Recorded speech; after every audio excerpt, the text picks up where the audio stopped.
Action News reporter Kim Russell joins us now from downtown. And Kim, what can you tell us about this? Sometimes you talk and you just feel like nobody is hearing what you are saying. That's how one source felt. So they called 7 Action News and asked us to help expose terrible working conditions here at the old Detroit Police headquarters on Beaubien. We went inside to get evidence of those horrible conditions, and what happened next? Well, I guess you can say the concerns, they've been heard. Dangerous in here. Can't have you standing in here. Is it dangerous for you guys too, though? Come on, ma'am. Come on, please leave the location. When kicked out, I was only in the public area of the old Detroit Police headquarters, taking pictures of the elevators in the lobby, the ceiling next to the desk where officers greeted the public, the restroom anyone used to be able to use. It's not working now. Though kicked out, I didn't stop working. I went to police administrators at the nice, clean, new public safety headquarters.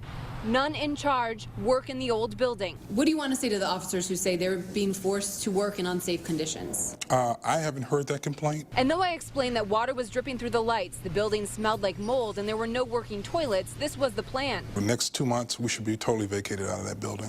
The emergency manager's office told me police administrators were in charge. I called the mayor, even though Mayor Michael Duggan doesn't have power over this due to the emergency manager. Calls were made and suddenly there was action. Gary Brown, a former deputy police chief, says inspectors went in the building. He says he would have called for this sooner if he knew what was going on. Maybe they did tell someone, it just didn't get to my level, but once it did, we dealt with the issue. And that solution is that this building is closed while workers work to make it safe, not for workers to return here. This building is going to be permanently closed, but for workers to get in and get evidence and property that is stored in this building that will need to be carefully transported to a new location so that no cases are compromised. The workers no longer having to work in those deplorable conditions. Reporting live in Detroit, Kim Russell, 7 Action News. Well, that's the good news. This may be a little bit TMI, but what were the officers doing when the restrooms were out of service? Can you imagine this building? If you can take a look, it is a tall building. There are about 7, 8 floors if I count quickly.